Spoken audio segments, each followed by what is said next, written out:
네, 오늘은 성숙자반 9강입니다. 시간이 너무 빠른데 9강은 사랑에 대해서 좀 살펴보도록 하겠습니다. 더욱 큰 은사. 우리는 고린도전서 12장을 통해 성령님의 은사에 대해 배웠다. 고린도전서 12장의 마지막 단락은 다음과 같이 끝난다. 하나님이 교회 중에 몇을 세우셨으니 첫째는 사도요, 둘째는 선지자요, 셋째는 교사요, 그 다음은 능력 행하는 자요, 그 다음은 병 고치는 은사와 서로 돕는 것과 다스리는 것과 각종 방언을 말하는 것이라. 다 사도이겠느냐? 다 선지자이겠느냐? 다 교사이겠느냐? 다 능력 행하는 자이겠느냐? 다 병 고치는 은사를 가진 자이겠느냐? 다 방언을 말하는 자이겠느냐? 다 통역하는 자이겠느냐? 너희는 더욱 큰 은사를 삼어라. 내가 또한 가장 좋은 길을 너희에게 보이리라. 고린도전서 12장 28절에서 31절입니다. 이것은 고린도전서의 수신자인 고린도 교인들이 저마다 자신이 받은 은사가 더 크다고 내세우며 대립하고 다투었음을 의미한다. 그래서 바울은 너희는 더욱 큰 은사를 사모하라고 권했고, 그것은 결과적으로 공동체에 더 큰 유익으로 드러나는 은사를 사모하는 뜻이라고 했다. 사도 바울은 고린도전서 13장에서 더욱 큰 은사가 사랑이라고 증언한다. 성령님께서 은사를 주시는 까닭은 자신과 타인 그리고 공동체를 유익하게 하기 위함이다. 그러나 고린도 교인들은 은사를 받고서도 타인과 공동체의 유익을 생각하지 않았다.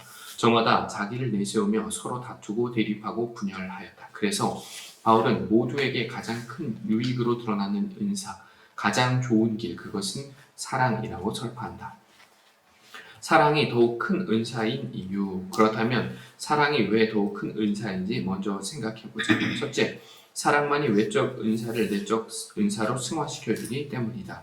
외적 은사는 반드시 내적 은사로 승화되어야 한다고 했다. 그래야 은사가 자기 자신을 과시하는 도구가 아닌 모두를 유익하게 하는 섬김의 도구가 된다. 예를 들어 신유의 은사를 받았다면 누군가를 영적 건강인으로 일으켜 세워 자기 육체의 모든 문제로부터 자유하게끔 도와줘야 한다. 그것이 가능하려면 반드시 그 사람에 대한 사랑이 있어야 한다. 말이 통하지 않던 사람들 사이에 말이 통하는 것이 방언의 내적 은사화라고 했다. 그것 역시 사랑 없인 불가능하다. 모든 외적 은사는 사랑 안에서만 내적 은사로 승화되고 그때부터 모두를 유익하게 하는 섬김의 도구로 손용된다. 그래서 사랑이 더욱 큰 은사다. 둘째, 사랑만이 성령님의 열매를 결실하게 해주기 때문이다. 성령님의 은사와 성령님의 열매의 차이는 인격의 변화 여부다. 성령님의 은사는 인격의 변화 없이도 얼마든지 받을 수 있다. 인격의 변화와 관계없이 신유의 은사를 받을 수 있고 방언도 할 수 있다. 그러나 성령님의 열매는 인격의 변화 없이 맺어지지 않는다. 성령님의 열매는 인격의 변화 속에서만 결실된다. 성령님의 외적 은사가 내적 은사로 승화된다는 것은 성령님의 열매로 결실되는 것이며 그것은 곧 인격의 변화를 의미한다. 따라서 외적 은사가 성령님의 열매로 이어지지 않고 외적 은사 자체로만 머물러 있는 것은 인격적인 변화가 뒤따르지 않음을 뜻한다. 성령님의 은사를 받는 것도 중요하지만 인격의 변화 속에서 성령님의 열매를 맺는 것은 더욱 중요하다. 오직 성령의 열매는 사랑과 희락과 화평과 오래 참음과 자비와 양선과 충성과 온유와 절제니 이 같은 것을 금지할 법이 없느니라. 갈라디아서 5장 22절 23절. 인격의 변화나 훈련 없이도 얼마든지 방언을 받을 수는 있지만 사랑과 희락, 화평, 오래 참음, 자비, 양선은 어느 날 절로 주어지지 않는다. 반드시 인격의 변화 속에서 훈련을 통해서만 주어진다. 대체 누가 이 훈련을 할까? 운동선수가 금메달을 따기 위해 땀 흘려 훈련하는 것은 자기 자신을 위함이다. 자비와 양선과 충성과 온유와 절제 같은 열매는 타인과 공동체를 위한 훈련의 결과다. 그것이 결국 자기 유익으로 귀결되지만 1차적으로는 사람과의 관계를 위한 것이다. 그래서 이 훈련은 인격의 변화와 불가분의 관계에 있다. 인격의 변화는 이기적 사고에서 이타적 사고로 전환을 의미하기 때문이다. 중요한 사실은 인격의 변화 역시 사랑 안에서만 가능하다는 것이다. 이 위 구절이 언급한 성령님의 9가지 열매 중 첫 번째 열매가 사랑인 까닭이 여기에 있다.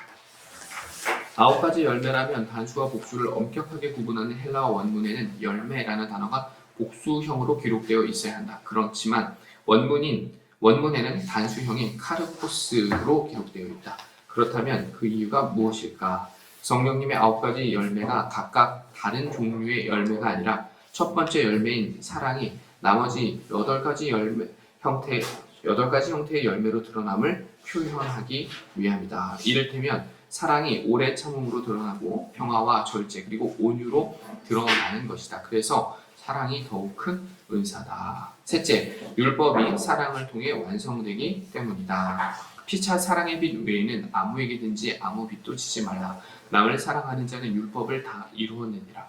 간음하지 말라, 사랑하지 말라, 도둑질하지 말라, 탐내지 말라 한 것과 그 외에 다른 계명이 있을지라도 내 이웃을 내 자신과 같이 사랑하라 하신 그 말씀 가운데 다 들어있느니라. 사랑은 이웃에게 악을 행하지 아니하나니 그러므로 사랑은 율법의 완성이니라. 로마서 13장 8절에서 10절입니다. 사랑은 하나님의 계명을 완성하는 원동력이다. 그리스도인이 된다는 것은 X의 사람이 되는 것이라고 했다. X의 윗부분은 하나님 사랑이고 아랫부분은 사람 사랑이며 그리스도인들에게 늘 문제가 되는 것은 X의 아랫부분인 사람 사랑이라고 했다. 그렇다면 사랑이 있는 한 X의 균형은 이미 이루어진 것과 마찬가지다. 내게 사람을 사랑하는 사랑이 있는데 어떻게 그 사람의 소유를 훔칠 수 있겠는가? 어떻게 그 사람의 아내나 남편과 불륜을 저지를 수 있겠는가? 어떻게 그 사람을 살인할 수 있겠는가? 어떻게 부모를 공경하지 않을 수 있겠는가? 사랑은 율법의 완성이자 X의 완성이다. 그래서 사랑이 더욱 큰 은사다. 넷째, 사랑하지 않으면 결국 아무것도 아니기 때문이다. 내가 사람의 방언과 천사의 말을 할지라도 사랑이 없으면 소리나는 구리와 울리는 꽹과리가 되고 고린도전서 13장 1절. 내가 사람의 방언과 천사의 말을 한다면 나는 은사를 받은 사람임에 틀림없다. 그러나 사랑이 없으면 나는 소리나는 구리와 울리는 꽹과리에 지나지 않는다. 소리나는 구리와 울리는 꽹과리는 소음의 대명사다. 내가 아무리 은사를 많이 받았어도 사랑이 없으면 나의 모든 말은 소음일 뿐이다. 아이들이 어릴 때는 부모의 말을 잘 듣는다. 그러나 자식이 부모의 이기심을 확인하는 순간부터 더 이상 부모의 말을 듣지 않는다. 부모가 무슨 말을 하든 자식에겐 그저 귀찮은 소음일 뿐이기 때문이다. 내가 예언하는 능력이 있어 모든 비밀과 모든 지식을 알고 또 산을 옮길 만한 모든 믿음이 있을지라도 사랑이 없으면 내가 아무것도 아니오. 고린도전서 13장 2절. 세상의 모든 비밀과 지식을 꿰뚫어보는 능력을 소유하고 산을 옮길 만한 믿음을 지닌 사람이라면 못할 일이 무엇이겠는가? 그래도 그에게 사랑이 없으면 하나님께서 그는 아무것도 아니라고 말씀하신다. 영어로 nothing이다. 제 아무리 값비싼 전자제품이라도 소프트웨어가 빠져있으면 고철 덩어리에 지나지 않는 nothing이다.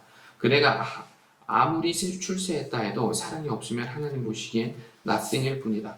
내가 내게 있는 모든 것으로 구제하고 또 내 몸을 불사르게 내어줄지라도 사랑이 없으면 내게 아무 유익이 없느니라. 고린도전서 13장 3절. 구제를 위해 전 재산을 내어놓고 자기 몸을 불사르도록 헌신하는 사람은 대단한 사람이다. 그러나 사랑이 없으면 그 모든 행위가 당사자에겐 아무런 유익이 되지 않는다. 사랑 없이 행하는 모든 행위는 자기 과시에 불과할 뿐이고 자기 과시는 사람들을 자기에게서 멀어지게 하는 가장 빠른 길이다. 그래서 사랑은 더욱 큰 은사다. 그 자기 과시에 대해서 딱 설명을 했는데 사람들이 왜 나한테 멀어지나 라고 진단을 할 때 가장 단번에 확인할 수 있는 건 바로 자기 과시죠. 이거 외에 다른 부분들은 진단에 좀 시간이 필요한데 자기 과시는 금세 진단할 수 있습니다. 우리 교회 안에서도 우리 교회뿐만 아니라 교회 안에서도 이런 사람들이 없을 수가 없어요. 어디에나 있기 마련이거든요. 그런데 꼭 이런 사람들 주변에는 많은 사람들이 없더라고요. 어떻게든 자기 과시보다는 겸손으로 주변에 있는 사람을 세워주는 사람, 주변에 있는 사람을 진심으로 사랑해 줄 수 있는 사람, 그 사람 옆에는 신기하게, 아니 뭐 신기할 것도 없죠. 저도 그 사람하고 같이 하고 싶으니까 사람이 넘쳐 나무입니다. 그래서 스스로 한번 생각해 봤으면 좋겠습니다. 나는 어떤 사람인지 말입니다. 다섯째, 하나님께서 사랑이시기 때문이다. 사랑하는 자들아 우리가 서로 사랑하자. 사랑은 하나님께 속한 것이니 사랑하는 자마다 하나님으로부터 나서 하나님을 알고 사랑하지 아니하는 자는 하나님을 알지 못하나니 이는 하나님은 사랑이심이라. 요한일서 4장 7절과 8절. 하나님께서 사랑이시다. 그러므로 우리가 사랑한다는 것은 우리 자신이 하나님께 속한 사람임을 스스로 입증하는 것이요. 사랑하지 않는다면 우리가 하나님께 속한 사람이 아님을 공개적으로 선포하는 것이다. 따라서 우리에게 사랑이 없으면 우리는 아무것도 아니요. 우리에게 아무 유익도 없는 것이다. 교회는 사랑이신 하나님의 몸이며 우리는 그 교회를 이루는 지체다. 만약 우리가 서로 사랑하지 않는다면 우리가 하나님의 몸된 교회의 지체가 아님을 스스로 드러내는 것이다. 사도 바울은 교회를 사람의 몸에 비유하여 설명하였다. 우리 몸은 어떤 지체든 서로 사랑하고 도와주도록 만들어졌다. 오른손등이 가려울 때 오른손 혼자선 아무리 애를 써도 자기 손등을 긁을 수 없다. 반드시 왼손이 긁어줘야 한다. 밥은 손으로 떠서 입에 넣어줘야 하고 먹은 것은 위장이 소화시켜줘야 한다. 하나님께서는 이렇듯 모든 지체가 서로 사랑하고 위하고 돌보아주도록 사람을 만드셨다. 만일 두 손이 서로 위하고 돌보아주긴커녕 서로 해코지한다면 그 두 손은 절대로 한 사람의 몸에 붙어 있는 손이 아니다. 한 몸에 붙어 있으면서도 다른 지체를 해코지한다면 그것은 암덩어리다. 암은 자기밖에 모른다. 그래서 암은 자신이 해코지하는 사람을 죽이고 결국 자기도 죽고 만다. 동일한 이치로 우리가 사랑하고 위해야 할 사람을 미워하기를 당연하게 여긴다면 우리는 사랑이신 하나님의 몸된 교회를 해코지하는 교회의 암덩어리일 것이다. 그래서 사랑이 더욱더 큰 은사다. 교회의 암덩어리라고까지 표현하지 않습니까? 이거 되게 강하게 표현한 것이거든요. 교회 안에서 제일 중요한 건요, 어떤 법도 중요하고 어떤 역사도 중요하고 하지만 그 모든 것 중에 제일 중요한 것은 단연코 사랑입니다. 사랑하면 모든 걸 이해하고 품을 수 있게 되거든요. 여기 재밌죠? 오른손이 가려운데 도저히 오른손으로는 긁을 수 없다는 그 자명한 사실. 교회도 마찬가지거든요. 모든 사람이 동일한 일을 하면 기형적인 교회가 돼요. 그런 걸 하기 위해서 생겨난 게 사실은 선교단체죠. 교회는 이것도 하고 저것도 하고 또 저것도 할 수 있는 모든 사람들이 어우러지는 곳이 바로 교회입니다. 그 교회가 바로 건강한 교회죠. 네, 맞습니다. 편하게 말씀하셔도 돼요. 계속 보겠습니다. 사랑이 더욱 큰 은사의 마지막 이유는 예수님께서 우리에게 주신 새로운 계명이 사랑이기 때문이다. 새 계명을 너희에게 주노니 서로 사랑하라. 내가 너희를 사랑한 것 같이 너희도 서로 사랑하라. 너희가 서로 사랑하면 이로써 모든 사람이 너희가 내 제자인 줄 알리라. 요한복음 13장 34절 35절. 우리가 그리스도인이라는 증거는 주일에 교회에서 예배드리고 봉사하고 헌금하는 그 자체가 아니다. 그보다 더 중요한 것은 서로 사랑하는 것이다. 예수님께서 그것만이 당신의 제자됨의 증거라고 말씀하셨기 때문이다. 그래서 사랑보다 더 큰 은사는 없다. 교회 다니고 싶은 이유가 전 이거였거든요. 저 사람들은 진짜 서로를 아끼고 사랑하네. 나도 저런 사람들을 만나고 싶다. 저런 무리에 속하고 싶다라는 거였거든요. 그래서 우리 권사님들, 집사님들이 서로 사랑하고 화목한 모습을 좀 많이 보여주시면 영혼 구원을 감당하는 그 전도의 사역은 자연스럽게 일어날 수밖에 없어요. 왜냐면 나도 가고 싶거든. 나도 거기 가고 싶고, 나도 거기서 행복하고 싶고, 그게 사람의 마음이잖아요. 근데 세상 공동체와 다른 좀 더 특별한 그리스도의 사랑, 하나님의 계명으로서의 사랑이 우리 안에 있다면 어떻게 사람이 교회에 안 올 수가 있겠어요? 어떻게 교회가? 시대하고 지금 시대하고는 또 생각하는 관점이 틀려가지고 많이 변화됐잖아요. 맞아요. 생각은 다른데 사랑받고 싶은 마음은 더 커졌잖아요. 근데 가까이 하기에 너무 먼. 그럴 수도 있죠. 그럴 수도 있고. 근데 저는 그 남자들이 어떤 동호회 활동에 하나에 빠지면 쭉 빠지거든요. 근데 그게 왜 그러냐면은 저도 이제 그런 느낌을 아는데 되게 편하네요. 그리고 거기 가면 시간 가는 줄 몰라요. 네. 그리고 서로가 그 같은 어떤 즐거움에서 동질감을 느끼면서 되게 아껴줘요. 그리고 막 자기 것도 막 나눠주고 내가 이거 새로운 거 샀는데 야 너 쓴대? 이렇게 형 괜찮아요. 아니야 너 써 이거 이번에 써봐. 고맙습니다 하면서 이제 막 되게 막 친밀해지거든요. 근데 이제 교회 안에서도 좀 그런 문화가 좀 생겼으면 좋겠어요. 그래서 어떤 교회들은 그런 커뮤니티를 이렇게 뭐랄까요 장려하기도 하잖아요. 왜냐면 그런 특성이 있다는 걸 잘 알기 때문인 거죠. 네. 네, 우리 교회 안에서도 그런 문화가 더 많이 생겼으면 좋겠습니다. 사랑의 종류와 문자적 의미. 우리말에는 사랑을 의미하는 단어가 하나밖에 없다. 그래서 누군가의 사랑을 언급하면 그 사랑이 어떤 종류의 사랑인지 구별하기가 어렵다. 헬라어에서는 사랑의 종류에 따라 사랑이 각각 다른 네 단어로 표현된다. 첫째, 에로스는 남녀, 이성 간의 사랑이다. 둘째, 필리아는 친구 간의 사랑이다. 우정이나 형제라고 할 수 있다. 셋째, 스토르게는 가족, 효력 간의 사랑을 의미한다. 에로스, 필리아, 스토르게 이 세 사랑의 특징은 조건적이라는 것이다. 내가 나를 사랑하기 때문에 나도 너를 사랑하고 내가 너를 사랑하면 내가 사랑한 만큼 너도 나를 사랑해야 한다. 흔히 가족 간의 사랑에는 조건이 없다고 생각한다. 그러나 그렇지 않다. 가족 간의 사랑도 결국 조건적인 사랑이다. 그래서 부부가 함께 살다가 헤어지는 일도 다반사고 형제가 많은 집에서는 더 사랑하는 형제가 있기 마련이다. 자기에게 잘 해주는 형제를 더 좋아하는 것이다. 부모 자식 간의 사랑 역시 예외인 것은 아니다. 마지막으로 아가페는 무조건적인 사랑이다. 인정하고 싶지 않은데 이 설명을 좀 보니까 인정을 하게 되네요. 무조건적인 사랑이다. 다시 말해 어떤 조건도 존재되지 않는 사랑이다. 성경이 언급하고 있는 사랑이 바로 아가페의 사랑이다. 먼저 아가페의 문자적 의미를 생각해 보자. 아가페는 사랑을 뜻하는 명사고 사랑하다는 의미의 동사는 아가파오이다. 이 동사의 첫 번째 의미는 기뻐하다이다. 사랑은 기뻐하는 것이다. 언제 어디서든 누군가를 생각하기만 해도 마냥 기쁘다면 그것은 그 사람을 사랑하기 때문이다. 내가 가족을 떠나 3년 홀로 제네바에서 살 때 혼자 길을 가다가 얼마나 희죽희죽 웃었는지 모른다. 아마도 행인들은 나를 실성한 사람으로 여겼을 것이다. 그러나 서울에 있는 가족만 생각하면 마냥 기뻐서 웃음이 나곤 했다. 이름만 떠올려도 불쾌해하는 사람이 있다면 그것은 그 사람을 증오한다는 증거다. 사랑하면 예뻐진다는 말이 있다. 사랑은 당사자를 기쁘게 해주고 기뻤던 것만 생각나게 한다.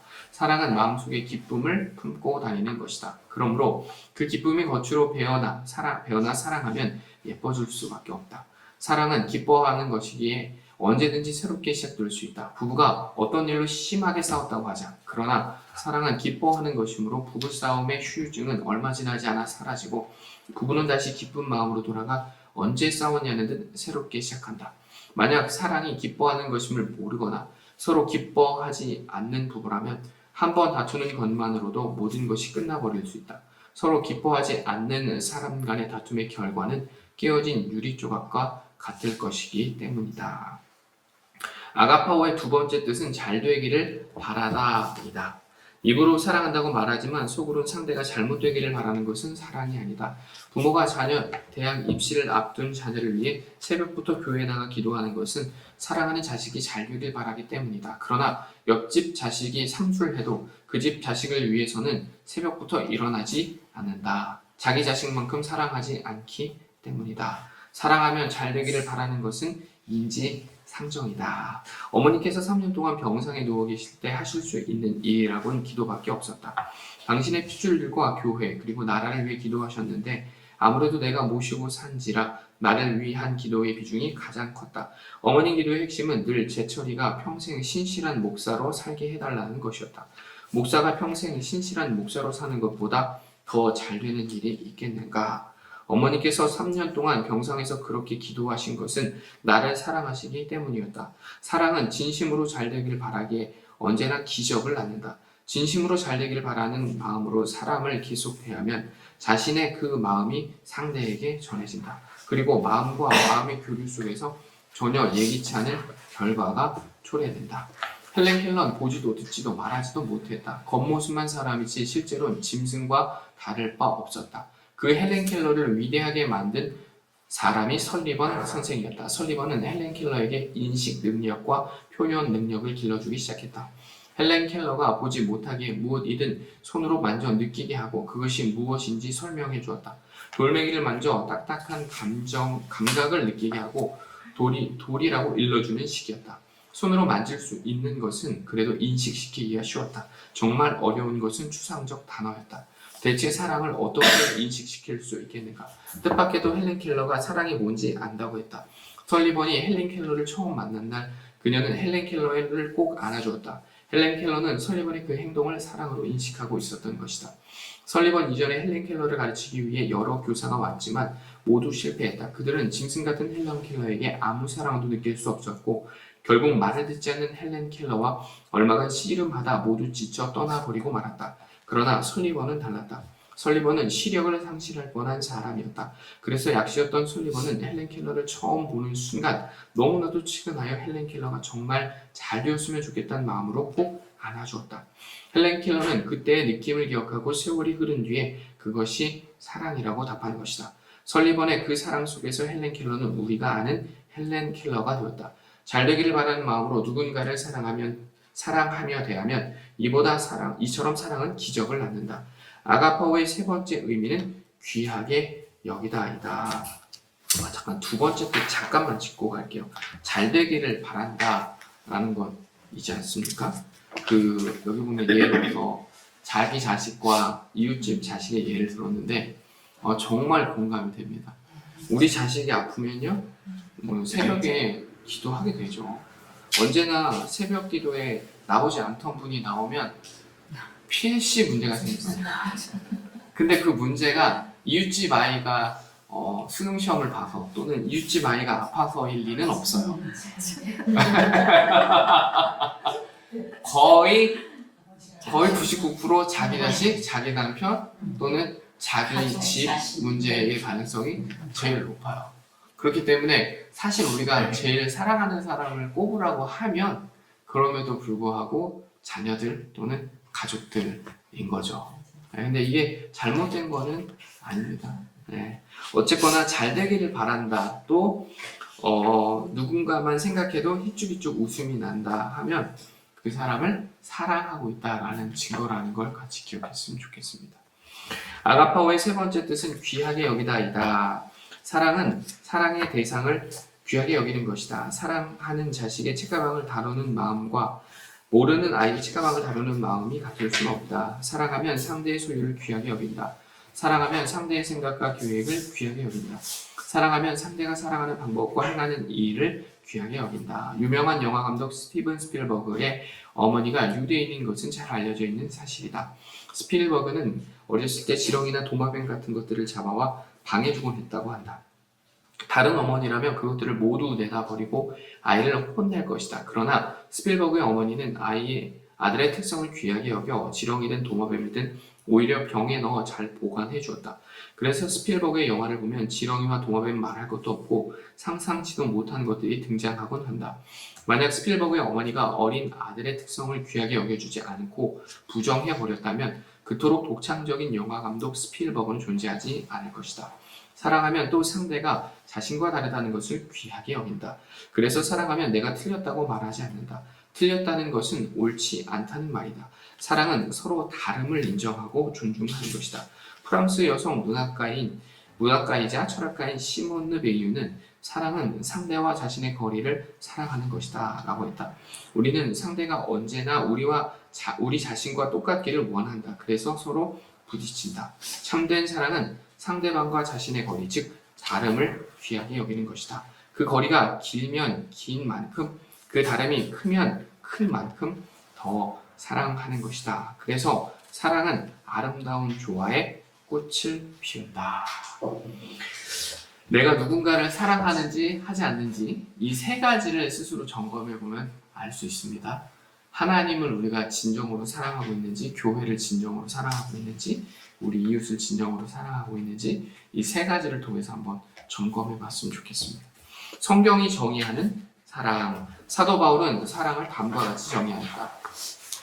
사랑은 오래 참고 온유하며 시기하지 아니하며 사랑은 자랑하지 아니하며 교만하지 아니하며 무례히 행하지 아니하며 자기의 유익을 구하지 아니하며 성내지 아니하며 악한 것을 생각하지 아니하며 부의를 기뻐하지 아니하며 진리와 함께 모든 것을 참으며 모든 것을 믿으며 모든 것을 바라며 모든 것을 견디느니라. 고린도전서 13장 4절에서 7절입니다. 사랑에 대한 바울의 정의는 크게 두 범주로 나뉘어진다. 첫째는 사랑은 뭐뭐가 아니다 라는 부정문의 소극적 정의고, 둘째, 사랑은 뭐뭐이다 라는 긍정문의 적극적 정의다. 먼저 소극적 정의를 살펴보겠습니다. 첫째, 사랑은 시기하지 않는다. 첫 번째 소극적 정의가 시기하지 않는다는 것은 사랑을 깨뜨리는 첫 출발점이자 원인이 시기임을 뜻한다. 일상생활에서 시기하지 않으면 우리의 사랑은 훨씬 폭넓어질 수 있다. 시기는 그릇된 경쟁 인식의 산물이기에 항상 상대적인 우월감이나 열등감으로 인한 고통을 안겨준다. 고통을 안겨줍니다. 시기하면 고통을 안고 살아갈 수밖에 없습니다. 고린도 교인들이 그랬다. 성령님의 은사가 성령님께서 거저주시는 선물임을 망각하고 마치 자기 능력이나 노력으로 얻은 것처럼 자기 은사가 더 크다고 내세우며 서로를 시기했다. 자기보다 더 큰 은사를 받은 것 같은 사람 앞에선 열등감을 느끼고 반대의 경우에는 우월감을 느꼈다. 그러니 그들 간에 사랑이 가능할 리 만무했다. 경쟁 의식 자체는 나쁘지 않다. 경쟁 의식에는 순기능이 있다. 서로의 진보를 위해 경쟁하고 그 결과를 받아들여 축하와 격려를 나눈다면 그것은 아름다운 사랑 행위다. 경계해야 할 것은 그릇된 경쟁 의식이다. 그릇된 경쟁 의식은 경쟁을 열등감과 우월감의 발로로 삼기에 항상 시기가 뒤따를 수밖에 없다. 그 학교에서 노트 안 보여주는 친구들 있잖아요. 그렇죠? 네. 큰 틀에서 보면 전국에 수없이 많은 이들이 있거든요.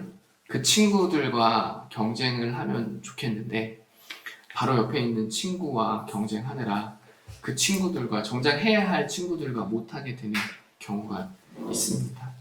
물론 무조건 다 자신이 소중하게 정리한 노트를 모두에게 보여줄 필요는 없지만 한 번쯤은 생각해 볼 필요가 있는 지점입니다.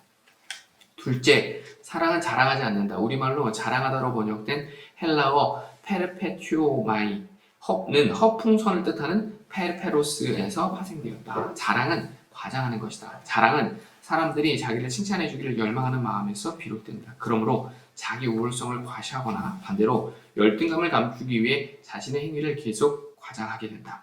내가 나의 행위를 자랑하고 과장하는 한 나와 관련된 사람들은 나를 돋보이게 하기 위한 수단에 지나지 않는다. 그래서 사랑은 불가능하다. 중요한 것은 누군가를 시기하면 반드시 자신의 행위를 자랑하게 되어 있는 것이다. 셋째, 사랑은 교만하지 않다. 교만하다라는 의미의 헬라어 휘시오는 부풀게 하다라는 의미다. 위에서 자랑은 자신의 행위를 과장하는 것이라고 했는데 자기 행위에 대한 과장이 반복되다 보면 아예 자기 자신을 부풀리게 된다. 이것이 바로 교만이다. 교만은 실제 자기보다 자신을 훨씬 높고 큰 사람으로 착각하게 하는 것이다. 다시 말해 자신이 앉아 있어야 할 자리보다 훨씬 높은 자리에 자신을 앉히는 것이다. 그 부풀어진 허상의 자리에 앉아선 누구도 사랑할 수 없다. 사랑은 상대에게 자신을 맞춰주는 것인데 교만의 자리는 상대가 자기에게 맞춰주기를 요구한다. 그 상태에서 사랑은 불가능하다. 자신에게 맞지 않는 자리에 앉아있는 걸 교만이라고 하잖아요. 교만의 자리에 있으면요 그렇게 불편할 수가 없습니다. 사람은 누구나 자신이 가진 역량보다 더 역량 있는 사람으로 보여지고 싶어요. 그런 마음이 우리 마음 기저에 누구에게나 있습니다. 그래서 자신의 맞춤법, 자신의 어휘력, 자신의 한계를 드러내 보이는 것을 극도로 경계하고 조심합니다. 특히나 모르는 사람들 앞에서 말입니다. 이런 모습을 많이 보이는 유형이 있는데 그 유형은 어떤 유형이냐면 앞에 서는 사람들이에요. 앞에서 뭔가를 하는 사람들. 특히 목회자들도 이런 유형에 속합니다. 그래서 더 잘하고 싶고 더 잘 보이고 싶고 더 대단한 사람으로 비춰지고 싶어요. 그런 마음을 가지고 살아가면요, 계속해서 그 자리에서 스트레스를 받아요. 그리고 힘들어지고 자신의 실체가 탄로남을 견디지를 못하죠. 왜? 부풀려진 자신의 모습으로 자신도 생각하고 다른 이들도 생각해 주길 바라니까. 그런데 그렇게 살면 불행해요. 정말 불행해요. 그냥 있는 그대로 자기 색깔로 사는 게 이 세상을 가장 편하게 살 수 있는 방법이에요. 그래서 정직한 게 중요한 것 같아요. 할 수 있다, 할 수 없다. 나는 그만큼이 안 됩니다, 내가. 내 실력이 나는 그만큼이 안 됩니다. 라고 인정할 수 있는 우리의 내적 힘이 필요해요. 그렇게 하고 내 옷을 입고 살면 그렇게 편할 수가 없습니다. 이 자리에 계신 분들도 혹시 내가 누군가를 만날 때 또는 어떤 커뮤니티 안에서 내가 불편하다고 하면 내가 지금 입고 있는 옷이 뭔지를 봐야 돼요. 어쩔 때 한 번 입는 값비싼 옷을 입고 있는지 평상시에도, 아니면 내가 늘상 편하게 생각하고 있는 그 옷을 입고 있는지를 꼭 점검해 보세요. 그리고 일상복을 입고 살아가셨으면 좋겠어요. 누가 이런 말을 했어요. 어떤 특별한 집회에 초청을 받아 갈 때는 특별한 옷을 입지 말고 일상에서 편하게 입을 수 있는 옷을 입고 가라. 안 그러면 그 자리도 불편한데 옷도 불편해서 그 시간을 망치게 될 가능성이 있다라는 것이죠. 하여튼 그 삶의 자리에서 나의 옷, 나의 색깔을 잘 찾아서 그 모습 그대로 사랑하는 우리 성도님이 되셨으면 좋겠습니다. 넷째, 사랑은 무례히 행치 않는다. 무례히 행하다는 헬라어 아스케모네오는 상대방에게 돌아가야 할 존경과 명예를 인정하지 않는 걸 의미한다. 한마디로 상대를 이치에 합당하게 대우해주지 않는 것이다. 자기 교만으로 인합니다. 예를 들어 마땅히 상대를 칭찬해야 할 때 칭찬하지 않는다. 상대가 그 일을 해낸 것은 자신의 도움 덕분이고 상대가 최고봉에 오른 것도 자신이 밀어주었기 때문이라고 생각하는 까닭이다. 이렇듯 모든 것을 자기 교만의 입장에서 평가하기에 상대에게 마땅히 돌아가야 할 존경과 명예를 인정하지 못한다. 사랑은 수고한 사람에게 정말 수고했다고, 감사를 표해야 할 대상에게 대단히 감사한다고 존경과 명예를 되돌려주는 것이다. 이런 사람 옆에는 사람이 많습니다. 사랑은 자기 유익을, 다섯째, 사랑은 자기 유익을 구하지 않는다. 자기 유익이라 하면 자칫 경제적인 유익으로 오해하기 쉽다. 헬라어 타 헤아우테스는 본래 자기의 것이란 뜻이다. 그러므로 자기에게 속한 모든 것, 자기의 기분, 감정, 목 등 무엇이든 자신의 것만 일방적으로 구하는 것이 사랑이다. 사랑이 없으면 자기 것만 생각하고 자기 기분과 자기 감정만 중요하게 여긴다. 우리말 구하다로 번역된 헬라어 제테오는 힘써 구하다라는 의미다. 사랑이 없으면 자기 것만 집요하게 구한다. 다른 사람은 안중에도 없고 자기만 기분 좋고 자기 배만 부르면 그만인 지극히 이기적이고 독선적인 사람이 된다. 사랑은 그 반대다. 사랑은 그 사랑의 대상에게 무엇이든 자기의 것을 구하지 않는다. 사랑은 주는 것이기 때문이다. 담배를 피우고 그 꽁초를 길에 버리시는 분들이 간혹 있습니다. 요즘 이거 제가 이렇게 얘기해도 될지 모르겠는데 아이들이 방학을 마치고 등하교를 하기 시작하면서 길에 이전보다 조금 더 쓰레기가 늘었어요. 네, 뭐 과자 봉지, 이전에 보이지 않던 과자 봉지, 아이스크림 껍질 뭐 이런 것들, 그들이 그 길에 그것을 버릴 수 있는 이유는 우리 지역사회 그 길에 대한 애착이 별로 많지 않기 때문이에요. 만약에 우리 지역사회를 사랑하고 이 길을 사랑한다면 그 길에다 어떻게 그걸 버릴 수 있겠습니까? 네, 그렇게 우리가 우리 사회를, 우리가 다니는 그 길을 사랑하는지를 확인할 수 있는 것이죠.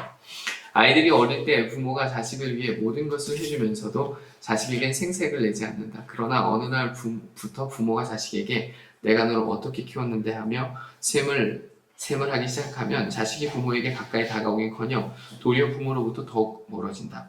반대로 부모의 은덕으로 장성하여 결혼까지 한 자식이 자기 처자식만 챙기느라 부모를 소홀히 해도 부모와의 관계는 뒤틀리고 만다. 형제간도 예외는 아니다. 가령 삼형제 중에 한 명이 학교에서 먼저 돌아와 냉장고를 열어보니 먹을 것이라고는 사과 한 개밖에 없다고 하자. 그 한 개의 사과 속에서 다른 두 형제의 목 3분의 2가 보이면 바로 그것이 사랑이다. 그러나 그 한 개의 사과를 자기 것으로만 여기고 자기 배만 채운다면 그 형제들 사이에 문제가 생기지 않을 수 없을 것이다. 여섯째, 사랑은 성내지 않는다. 바울이 언급한 성은 우리가 일상생활에서 낼 수 있는 화를 의미하지 않는다. 헬라어 파룩시노는 발작적인 분노를 뜻한다. 영어로 발작을 패럭시즘이라고 하는데 헬라어로 파룩시노에서 유발한 말이다. 자기 것에만 집착하는 사람은 자기 것이 해를 받는다고 여겨지면 발작적으로 반응한다. 파룩시노는 본래 날카롭게 해석하다는 뜻이다. 따라서 발작적으로 분노하는 것은 결국 자기 자신에게뿐 아니라 타인에게 날카로운 흉기가 된다는 말이다. 자신도 해치고 타인도 해치는 것이다. 그러므로 사소한 것 때문에 시비가 붙어도 발작적으로 분노하면 얼마든지 살인도 저지를 수 있다. 사랑에는 그런 내성이 전혀 없다. 그렇다면 하나님을 믿는 그리스도인들은 어떤 경우에도 화를 내면 안 되는가? 그렇지 않다. 정직한 분노도 있고 의로운 화도 있다. 살아가면서 여러 가지 이유로 화를 낼 일이 많이 있을 수 있다. 이와 관련하여 성경은 다음과 같이 권면한다. 분을 내어도 죄를 짓지 말며 해가 지도록 분을 품지 말고 마귀에게 틈을 주지 말라. 에베소서 4장 26절 27절. 성경은 우리가 화를 낼 수 있음을 인정한다. 다만 분을 내어도 죄를 짓지 말라고 권면한다. 자기 자신을 흉기로 만들지 말란 뜻이다. 또 해가 지도록 분을 품고 있지 말라고 한다. 아침에 분을 내었는데 잠자리에 들 때까지 계속 분을 품고 있다면 그것은 하루 종일 주님을 한 번도 바라보지 않았다는 말이다.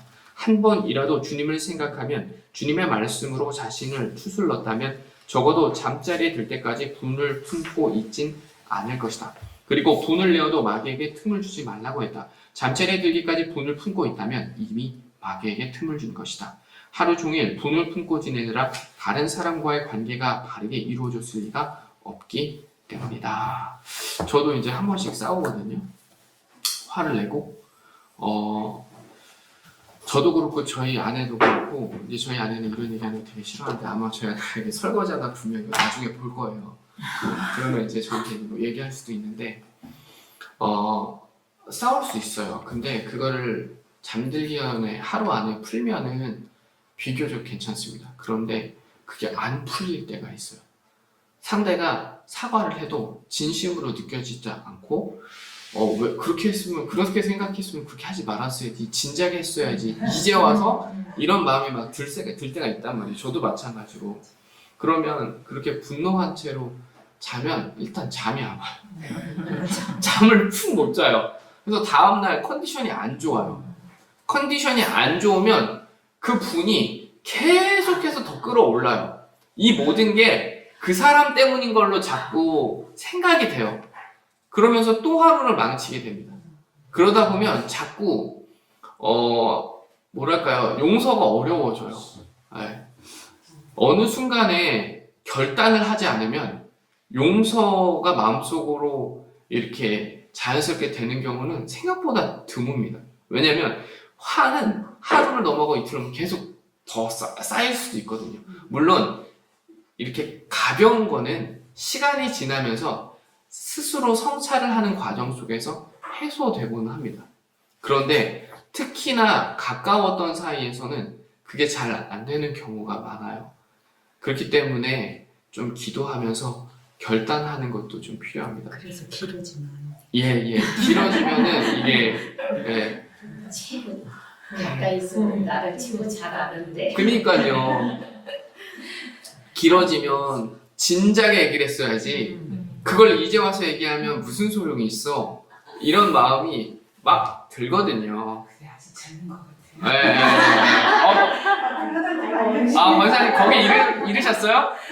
감사하네요. 네. 그러던지 말던지까지 이르셨으면 너무 감사합니다. 어쩌면 속 안 썩인 걸 수도 있어요. 그 사람 알아버리기 때문에. 알아버려요? 그 사람이 어떤 다행입니다. 예, 예. 인정해주는. 그러면 최고죠. 그러면 최고고. 예. 한번 지켜보겠습니다, 권사님. 농담이에요. 네, 일곱 번째 사랑은 악한 것을 생각하지 않는다.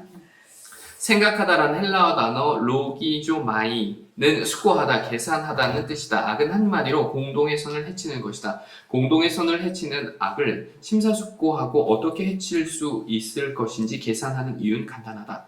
그 사람이 자기의 유익만을 구하는 독선적인 인간이기 때문이다.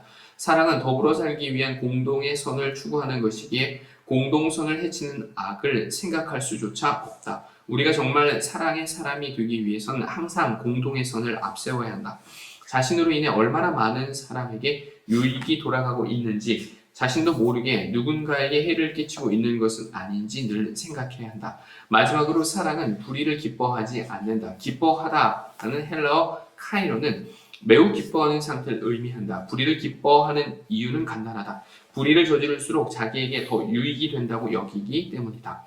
불의를 저질러 죽음과도 같은 손해를 보게 된다면 아무도 불의를 저지르지 않을 것이다. 세상에서는 많은 사람들이 불의를 통해 더 큰 유익을 누리지만 하나님께서는 마지막 날 결코 그냥 넘기시지 않을 것이다. 사랑은 모두를 생각하는 힘이기에 설령 자기에게 유익해 보인다 해도 불의를 기뻐할 순 없다.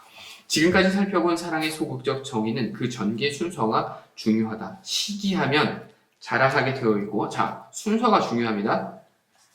시기하면 자랑하게 되어 있고, 자랑하면 자기를 높이는 교만에 빠지게 된다. 교만하면 누군가에게 돌아가야 할 존중과 명예를 부정하고, 결국 자기 유익만 추구하는 독선적인 인간이 된다. 그런 인간은 자기의 유익이 침해 당할 때 발작적으로 분노한다.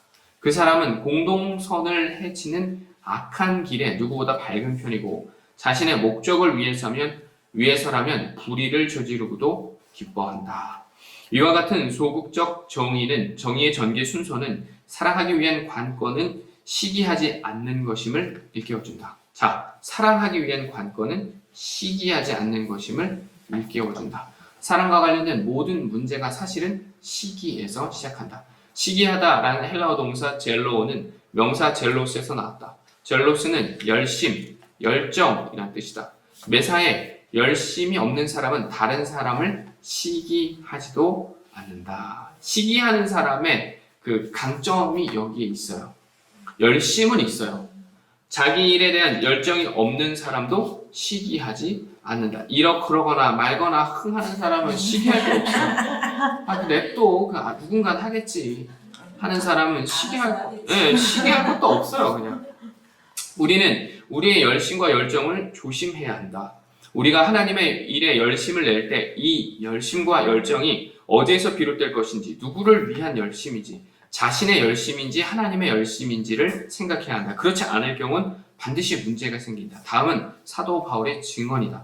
내가 하나님의 열심으로 너희를 위하여 열심을 내었노니 내가 너희를 정결한 처녀로 한 남편인 그리스도께 드리려고 중매함이로다. 고린도후서 11장 2절입니다.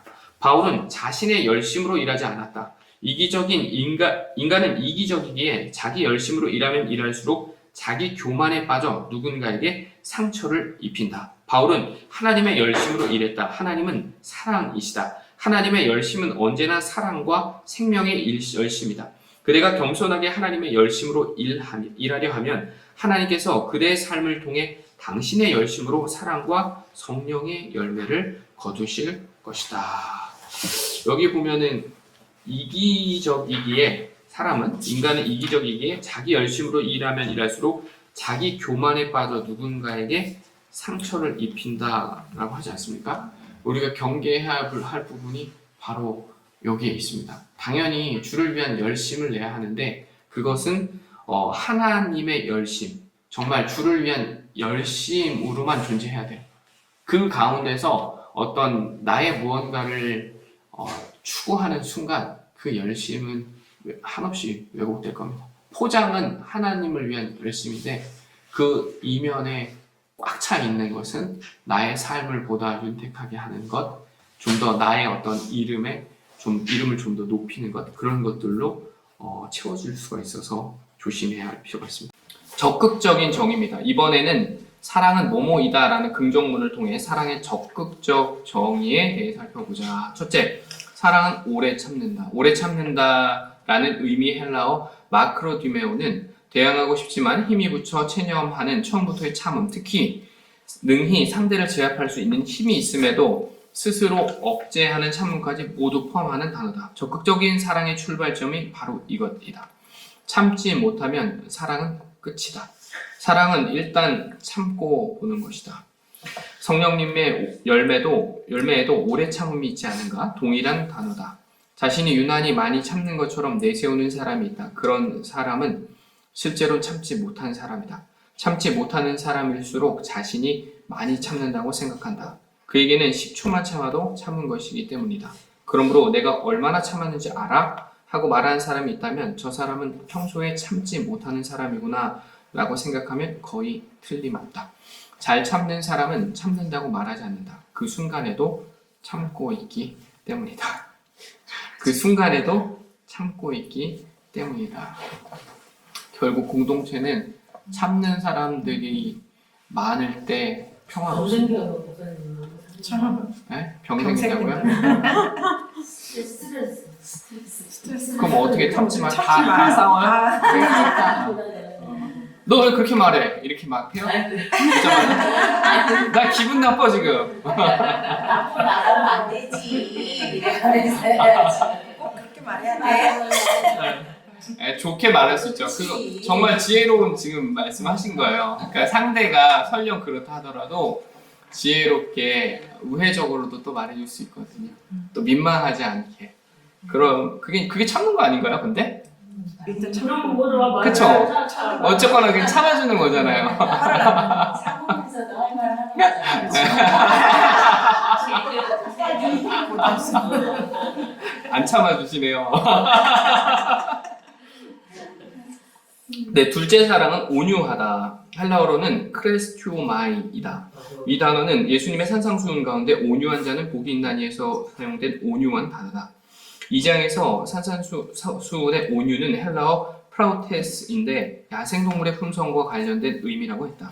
조련받은 야생동물은 야생성은 그대로 지니고 있지만 그 야생성을 더 이상 자기를 위해 사용하지 않고 주인을 위해 사용한다. 그것이 프라우테스라고 했다. 그러나 사랑의 적극적 정의에 사용된 크레스튜오마이는 친절하다는 뜻이다. 일단 참으면 또다시 상대를 만나도 친절하게 대해줄 수 있다. 그러나 참지 못해 분노를 발산해버리면 상대를 다시 만나도 예전 관계로 되돌아가긴 어렵다. 참아야 평상심 속에서 계속 친절할 수 있고 친절하게 대하는 한 사랑은 지속된다. 셋째, 사랑은 진리와 함께 기뻐한다. 헬라어 쉰콰이로 자체가 모모와 함께 기뻐하다는 뜻이다. 사랑은 진리 자체를 기뻐하는 차원을 넘어 진리 때문에 진리로 인해 기뻐하는 것이다.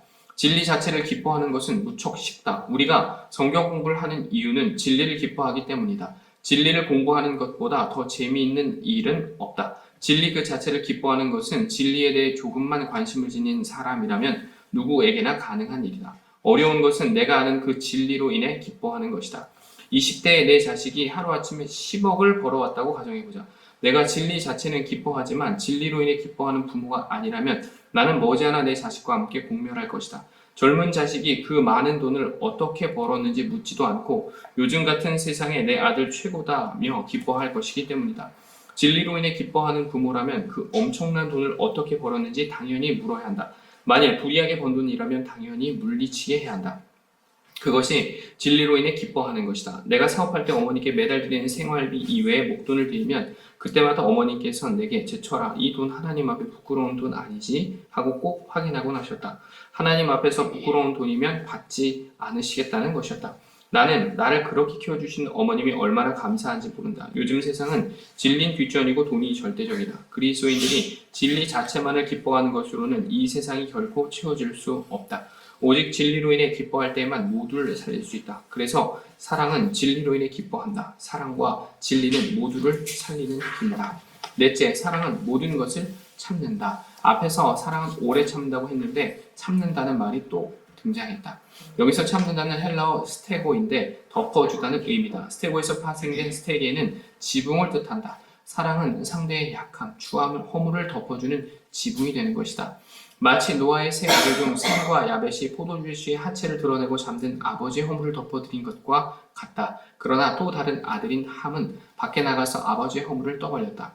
그는 아버지를 사랑하지 않았다. 사랑하는 사람의 허물을 덮어주는 것은 그 허물에 지배당하지 않는 것이다. 내가 다른 사람의 허물을 공개적으로 떠벌린다면 내 눈에 허물로 보이는 상대의 결점과 약점이 나를 지배하고 있기 때문이다.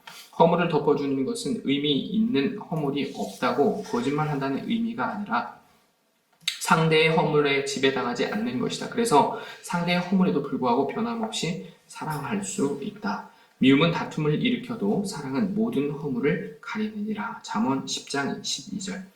눈에 보이는 자식의 허물에 지배당하는 부모는 자식을 사랑하기 어렵다.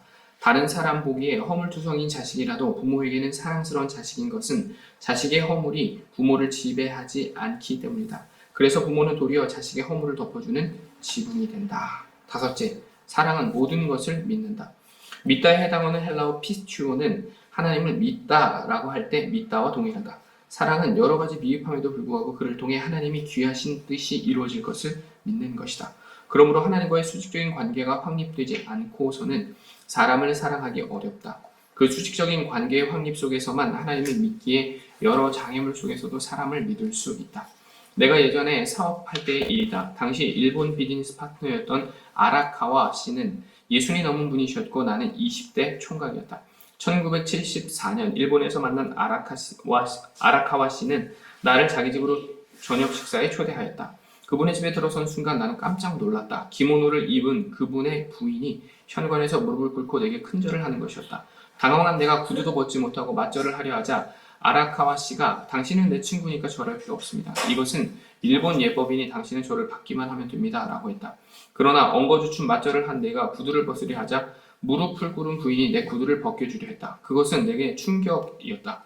나는 극구 사양하고 방으로 들어갔다. 부인이 미리 준비해둔 밥상에서 아라카와 씨와 식사를 하는데 이번에는 부인이 밥상 옆에 무릎을 꿇고 앉아 음식 시종을 들었다. 1972년에 난생 처음으로 일본을 여행했을 때 일본이 온통 서구화되어 있는 것 같아 나는 일본은 없는 것과 마찬가지라고 여겼다. 그러나 그날 밤 아라카와 씨 집에서 일본인의 삶 속에 여전히 남아있는 전통과 예절을 접하며 큰 감명을 받았다. 이튿날 밤에는 아라카와 씨가 20대의 나를 위한다며 일본 젊은이들이 북적거리는 아카사카이 클럽으로 나를 데리고 갔다. 그러나 나는 그 클럽에서 10분 이상 있을 수가 없었다. 무대, 홀, 복도, 화장실 할 것 없이 어디서나 젊은이들이 몸을 흔들고 있었다. 상대가 있든 없든 아무데서나 혼자 몸을 흔들고 있는 모습이 내가 보기에는 모두 정신 나간 사람들 같았다. 당시 서울에도 고급 클럽이 있었지만 상대 없이 혼자 춤을 춘다는 것은 상상치도 못할 일이었다. 화장실에서 혼자 춤을 춘다는 것은 더더욱 있을 수 없는 일이었다. 그러니 처음 접하는 그 아카사카 클럽의 분위기를 나는 도무지 견딜 수가 없었다. 아라카와 씨의 손을 끌고 밖으로 나온 나는 아라카와 씨에게 나의 소감을 가감없이 밝혔다. 나는 어제 당신 댁에서 당신 부인을 통해 살아있는 일본 전통과 예법을 접하고 크나큰 감명을 받았습니다. 그러나 오늘 일본 젊은이들이 저렇게 무절제하게 노는 것을 보니 일본 미래가 반드시 밝지만은 않을 것 같습니다. 기성세대가 이렇게 잘 이뤄놓은 사회와 문화를 저렇게 정신없이 놀아대는 젊은이들이 어떻게 지킬 수 있겠습니까?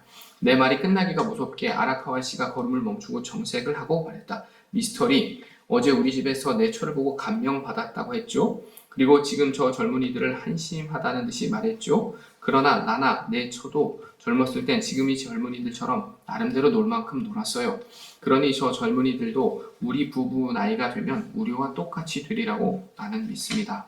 그분의 말에 나는 다시 충격을 받았다. 일반적으로 기성세대는 자신들과 전혀 다른 사고방식의 젊은 세대를 한심하다고 여기기 쉽다. 그러나 60대의 아라카와 씨는 화장실에서까지 혼자 춤을 추는 일본 젊은이들을 보고 세월이 지나면 자기 부부와 똑같이 될 것을 믿고 있었다. 나는 그분을 진심으로 존경하게 됐다. 그분은 그리스도인이 아니다. 그러나 하나님을 믿지 않는 그분도 알지 못하는 젊은이들에 대해 그 정도의 깊은 믿음을 갖고 있었다. 그렇다면 하나님을 믿는 우리는 주님 앞에서 우리가 사랑해야 할 사람에 대해 그보다 훨씬 더 큰 믿음을 지녀야 하지 않겠는가? 여섯째, 사랑은 모든 것을 바란다. 이것은 무엇이든 내가 욕구하는 것이 이루어지길 바란다는 말이 아니다. 헬라어 엘피조는 소망하다는 뜻이다. 우리는 누군가를 사랑할 때 늘 그의 현재만 집착하기 쉽다. 그것은 이기심과 구별되지 않는다. 사랑은 사랑하는 대상과 과거와 현재는 말할 것도 없고 미래까지 사랑하는 것이다. 이를테면 지금은 절망스러운 그의 미래가 현재보다 나아지기를 소망하는 것이다. 상대의 미래에 대해 소망을 가지면 상대를 대하는 자신의 표정이 달라지고 건네는 말의 내용과 말투가 달라진다. 자녀들은 가정에서 부모가 말하는 대로 된다는 사실을 잊지 말아야 한다. 언젠가부터 우리나라 부모들은 자식들에게 기죽지 말라고 한다. 그래서 요즘 아이들은 타인을 생각하지 않는다. 그대의 자녀가 미래에 모두를 유익하게 하는 사람이 되기를 진정으로 소망한다면 오늘부터 그대의 자식에게 하는 말의 내용과 말투가 달라져야 한다. 그것이 사랑이기 때문이다. 상처한 신실한 그리스도인과 결혼한 여 집사님이 있다. 집사님은 나이는 들었지만 결혼하지 않은 처녀였고 남편에게는 사춘기인 두 딸이 있었다. 처녀가 어느 날부터 남의 두 딸을, 그것도 사춘기인 두 딸을 키운다는 것이 얼마나 힘들었겠는가. 그러나 집사님은 아이들이 지금은 자신을 거부해도 친어머니처럼 계속 대해주면 언젠가 친딸이 될 것이라는 아이들의 미래에 대한 소망을 가지고 있었다. 그렇지만 사춘기 여자아이들이 다반사로 면박을 주고 자기 존재 자체를 부정할 때는 너무나도 괴로웠다. 그러던 어느 날 자신이 한계에 다다랐다는 느낌이 들었다. 이제 끝을 내야 하는 것이 아닌지 그저 마음이 심란하기만 했다. 바로 그때 학교에서 돌아온 첫째 아이가 자기 방으로 가지 않고 집사님 방으로 들어왔다. 그리고 아주 부드러운 목소리로 엄마 하고 부르는 것이었다. 그 아이가 그런 목소리로 집사님을 엄마라고 부르는 것은 결혼 이후 처음이었다. 집사님이 왜 하고 묻자 아이는 그냥 하고 자기 방으로 갔다. 엄마 왜 그냥 이 세 마디로 그 이후부터 집사님과 아이들은 친어머니와 친딸이 되었다. 집사님이 소망을 버리지 않고 계속 친딸로 대했을 때 마침내 친딸이 된 것이었다. 어머니가 그동안 제게 해주신 것이 너무나도 갑작스러워서 이제부터 친딸처럼 살겠습니다 라고 말하라면 낯이 간지러워서 아예 입을 열지 않았을 것이다. 그러나 엄마 왜 그냥 이 세 마디로 하고 싶은 말을 모두 나누었다. 사랑이 모든 것을 바라는 것이기에 가능한 일이었다. 공감도 되고 감동도 되네요. 일곱째, 사랑은 모든 것을 견딘다. 이 말 역시 우리말로는 앞에서 살펴본 오래 참는다. 모든 것을 참는다와 그 의미가 비슷해 보이지만 견디다로 번역된 헬라어 휘포메노이다. 휘포메노는 밑에를 뜻하는 휘포와 머물다를 의미하는 메노의 합성어이다. 즉 사랑은 사랑하는 대상의 아래에 거한다는 말로서 상대방 입장에 선다는 의미다. 영어로 이해하다는 understand이며 휘포메노는 understay이다. 둘 다 똑같은 의미다. 내가 상대방 아래에 서면 그의 입장을 이해할 수 있다. 남의 신을 신고 심리를 걸어보지 않고는 그 사람에 대해 말하지 말라고 했다. 그 사람의 입장에 서 보면 평소 이해할 수 없던 그의 언행도 이해할 수 있다. 되게 중요한 부분이죠. 남의 신을 신고 심리를 걸어보지 않았으면 그 사람에 대해 말하지 말라. 그 사람의 입장에 서보면 평소 이해할 수 없던 그의 언행도 이해할 수 있다. 어떤 상황에 대해서 우리는 이해 못할 수도 있어요. 근데 그 사람이 계속해서 힘들고 괴로워한다고 하면 야 이제 그만 좀 괴로워해 그게 뭐라고 이렇게 말할 게 아니라 그 사람이 좀 계속해서 회복하고 온전해질 수 있도록 우리는 기다려주고 좀 기도해주는 그런 모습이 필요합니다.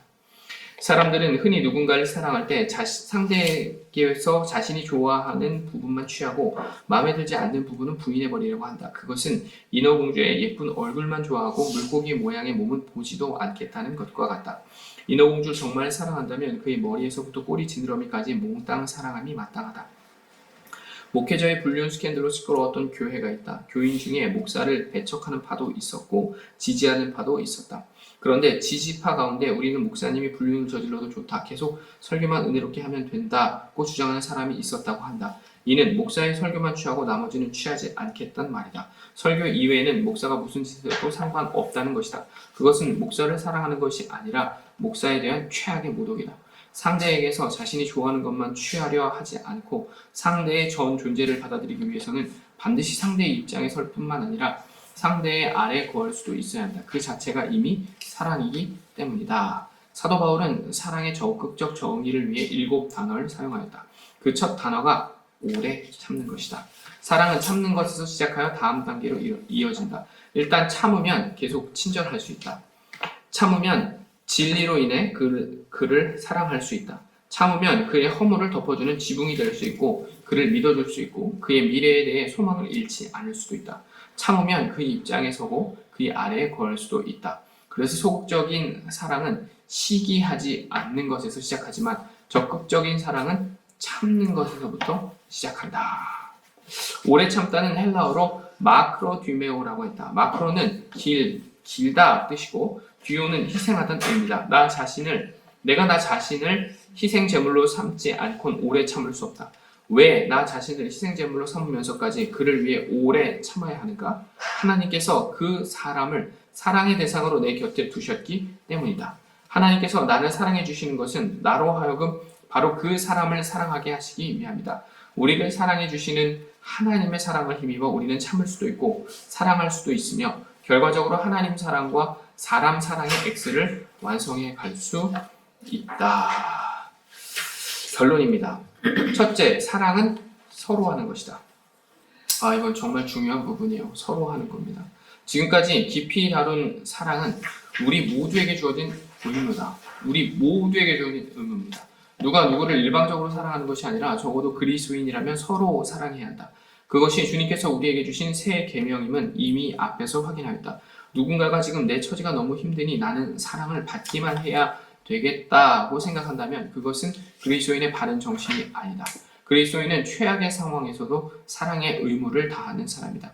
만일 누군가에게 사랑을 받기를 원한다면 그에게서 사랑을 받기 원하는 만큼 자신이 먼저 사랑을 해야 한다. 절대 받기만 하는 태도는 좋지 않습니다. 본인이 형편껏 본인이 할 수 있는 것으로 사랑을 표현해야 합니다. 받은 사랑에 대해서만이라도 최소한으로 표현을 해야 할 필요가 반드시 있습니다. 둘째, 사랑은 반드시 공동체의 유익으로 귀결되어야 한다. 누군가에 대한 나의 사랑이 그와 내가 속한 공동체의 유익으로 귀결되어야 함을 간과하면 나는 자칫 사랑의 미명하에 나 자신과 내가 사랑하는 대상은 말할 것도 없고 관련 공동체마저 허물어뜨리게 된다. 알코올 중독자 남편이 허구한 술 취해 가족에게 온갖 행패를 부린다고 하자. 아내가 남편을 사랑하기 때문에 술 취한 남편이 어떤 행패를 부려도 오래 참기만 한다면 그건 사랑이 아니다. 가정은 남편과 아내로만 이루어지는 것이 아니다. 부부, 부모, 자식이 한데 어우러진 공동체다. 그러므로 남편이 매일 술에 취해 아이들을 때리고 기물을 부순다면 아내는 부모와 자식을 위해 가정 공동체를 지키는 어머니의 의무를 다해야 한다. 남편의 알코올 중독을 방치하고서 가족들에게만 오래 참고자 하는 것은 무책임한 방기일 뿐 결코 사랑이 아니다. 알코올 중독자, 도박 중독자, 마약 중독자 등 모든 형태의 중독자에 대한 최선의 사랑은 그 중독에서 벗어날 수 있도록 치료해 주는 것이다. 필요하다면 일정 기간 격리도 감수해야 한다. 심한 알코올 중독자였다가 하나님의 은혜 가운데 술을 끊고 목회자가 된 분이 있다. 그분의 이야기 중에 귀담아 들어야 할 내용이 있다. 알코올 중독자의 증세를 악화시키는 사람들은 역설적이게도 가족이라는 것이다.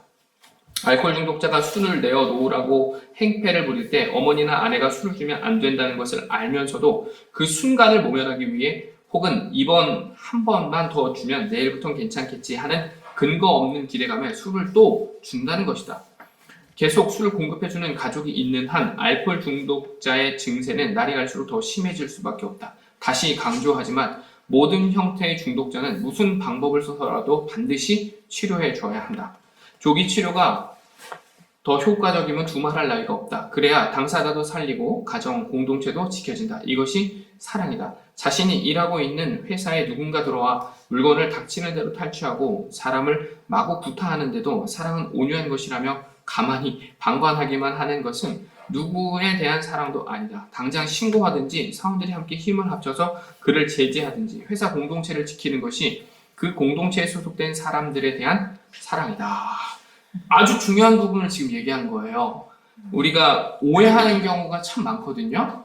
어떤 중독자나 어떤 폭행을 행하는 사람에 대한 부분에 있어서. 근데 진정한 그분들을 대하는 진정한 사랑은 이렇게 나타날 수 있어야 합니다. 자식을 사랑하는 자신의 행동이 국가 공동체에 해악을 끼치는 결과를 초래하는 것은 아닌지 돌아보지 않으면 부모는 자식 사랑을 명분 삼아 아무 거리낌 없는 불법을 저지르게 된다.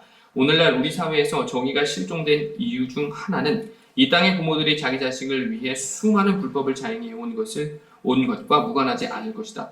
법을 어겨가면서도 자식을 위하는 것이 과연 바른 자식 사랑일 수 있겠는가? 자식 사랑의 미명으로 자식이 살아갈 국가 공동체를 불이하게 만드는 것은 그 불이한 공동체 속으로 자기 자식을 내팽개치는 것과 같다. 그것은 자식의 미래와 국가의 미래를 동시에 해치는 것이다. 그러므로 자식을 사랑하든 친구를 사랑하든 남편이나 아내를 사랑하든 그것이 관련 공동체와 어떤 연관이 있는지 생각할 때만 우리의 사랑은 주님 안에서 바른 사랑일 수 있다. 셋째, 사랑은 어떤 경우에도 실패하지 않는다. 사랑에는 실패가 있을 수 없다는 말이다.